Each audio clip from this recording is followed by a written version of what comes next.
Hello everyone, welcome back to my channel Stree dream. कैसे हैं आप सभी? उम्मीद करती हूँ आप सभी बहुत ही अच्छे होंगे, स्वस्थ होंगे, खुश होंगे एंड अपने अपनी लाइफ में बहुत ही पॉजिटिविटी के साथ आगे बढ़ रहे होंगे।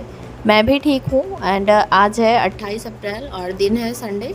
आज मैं यहाँ वापस आ चुकी हूँ जौनपुर, जहाँ पर मैं रूम लेकर रह रही हूँ। घर जाकर ना बहुत ज़्यादा अच्छा लगा। ऐसा लग रहा था कि मतलब जाना नहीं है मुझे, बट मैं चली गई, बहुत अच्छा की, जिसकी वजह से ना मेरा माइंड एकदम से फ्रेश हो गया। लगभग 1 महीने के आसपास का टाइम बीत गया जब से मेरे हस्बैंड से मतलब एक जो रूटीन था कि रूटीन से बात होती थी सुबह शाम दोपहर एंड रात में, वो चीज़ें छूट गई थी। तो जैसे मेरा मन नहीं लग रहा था और मैं बहुत ज़्यादा मतलब प्रेशर जैसा फ़ील कर रही थी। मुझे मतलब बिल्कुल भी अच्छा नहीं लग रहा था, बस मैं रह रही थी। बाकी अच्छा हुआ कि घर गई, 2 ही दिन के लिए गई, 3 ही दिन के लिए, बट बहुत ज़्यादा अच्छा लगा। बात अभी भी अच्छे से नहीं हो पा रही है जैसे नॉर्मली बात होती थी। अभी भी जैसे कॉल आ जाती है, कभी कभी तो ऐसा होता है कि 25-25 बार कॉल आती है बट 5 मिनट भी बात नहीं हो पाती है। नेटवर्क इश्यूज चल रहे हैं। वैसे मैंने आप लोगों के साथ शेयर किया था कि जो शिप है वो दुबई जाने वाला था और वहीं पर जाकर उसका वाईफाई बनता, बट अभी तक शिप दुबई गया ही नहीं। दुबई का वेदर जो है वो भी अच्छा नहीं था, इसलिए ठीक है, जैसे तैसे काम चल रहा है। बाकी अब मैं आ गई हूँ बैक टू रूटीन, तो बस एकदम फ्रेशनेस के साथ फिर से अपने वर्क पर लग जाना है। और आप लोगों की पढ़ाई लिखाई कैसे चल रही है आप लोग ज़रूर शेयर कीजिएगा। मैं 2-3 दिन काफ़ी ज़्यादा बिजी थी, तो इसलिए पढ़ाई लिखाई से रिलेटेड कोई बात ही नहीं हो पाई। आप लोग बताइएगा कि आप लोगों का सिलेबस कहाँ तक कवर हो गया। मेरा तो थोड़ा सा छूट गया है, बट अभी पहले मैं क्विक रिवीजन करूँगी एंड उसके बाद फिर से नए टॉपिक्स पढ़ना स्टार्ट करूँगी। फ़िलहाल यहाँ आने के बाद चाहे 1 दिन के लिए जाओ कहीं बाहर या फिर 2 दिन के लिए जाओ तो बहुत ज़्यादा डस्ट हो जाता है। तो आने के बाद पहले मैंने डस्टिंग किया, झाड़ू पोछा किया, साफ़ सफाई की, जो बर्तन वगैरह धुल कर गई थी वो सब भी मैंने फिर से पानी से वॉश किया। एंड मैं घर पर भिंडी की सब्ज़ी एंड पराठा बन गया था। मम्मी ने पराठे सेक दिए थे, मैंने सब्ज़ी बना दी थी, पर वहाँ से ले आना ही मैं भूल गई। तो आने के बाद यहाँ पर मैं 11:30 बजे के 11:30 नहीं 11 बजे के आसपास यहाँ पर पहुँच गई थी। बट उसके बाद साफ़ सफाई करने के बाद फिर मैंने दाल चावल बनाया।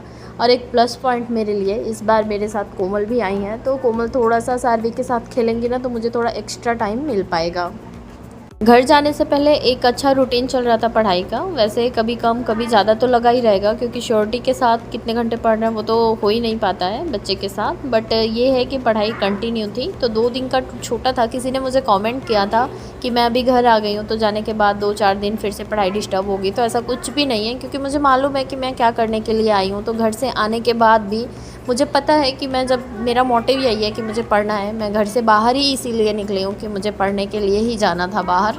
तो फिर मतलब मुझे बिल्कुल भी डिस्टर्बेंस फ़ील नहीं हो रहा है। अभी मैंने खाना पीना खा लिया था एंड सारवी और कोमल भी बैठकर पढ़ रही हैं और मैं भी बैठ गई हूँ अपनी फिर से पढ़ाई करने के लिए। और फिर से वही स्टार्टिंग से मैं शुरू करूँगी। फ़िलहाल मेरा एक रूटीन था कि मैं करंट अफेयर अप्रैल मंथ का नोट डाउन कर रही थी और रिवीजन भी कर रही थी साथ ही साथ, एंड सीटेट के लिए भी पढ़ रही थी, और साथ ही साथ मैं अपना जीएस का भी जो कुछ भी मुझे समझ में आ रहा था वो भी पढ़ रही थी। तो 3 चीज़ें मैं कंटिन्यू लेकर चल रही हूँ।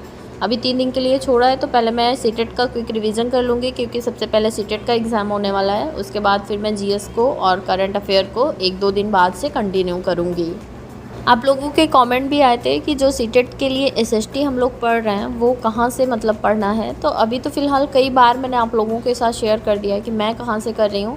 देखिए, मैं एनसीईआरटी की बुक्स पढ़ रही थी, मैंने आप लोगों के साथ शेयर किया था। तो वो बुक्स पढ़ते हैं, क्योंकि 6, 7, 8 की बुक्स पढ़ना बहुत ज़्यादा कंपलसरी है। और साथ ही साथ सनी सर की वीडियोज़ देखते रहिए, जो फ़िल्टर सीरीज़ मतलब पीछे जो एग्ज़ाम हुआ था उसके लिए उन्होंने बनाया था, वो भी देख लेते हैं।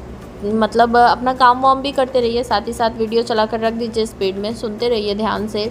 बाकी अगर एक्स्ट्रा टाइम है तो वैसे भी देख लीजिए, और अभी जो न्यू वाली सीरीज़ चल रही है उसको भी देखते रहेंगे साथ ही साथ, तो काफ़ी ज़्यादा क्वेश्चंस हम लोगों से बनने लग जाएंगे।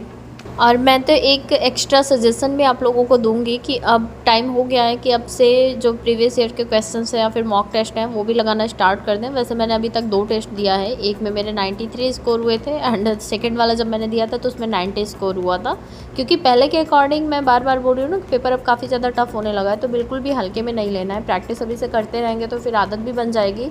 और प्रैक्टिस करने के लिए भी अगर अवेलेबल है बुक्स मार्केट में बहुत सारी प्रैक्टिस करने के लिए, तो वहाँ से ले आइए। अदरवाइज़ नहीं हो पा रहा है तो फिर जो टेक्स्ट बुक है या फिर ग्रेडअप है, हर जगह पर मतलब क्वेश्चंस अवेलेबल हैं, वहाँ पर भी हम लोग पेड लेकर आराम से प्रैक्टिस कर सकते हैं। इसके अलावा भी अगर प्रीवियस ईयर के क्वेश्चंस चाहिए तो वो जो सीटेट की वेबसाइट है सर बताते हैं, वहाँ से भी मतलब अवेलेबल हो जाते हैं।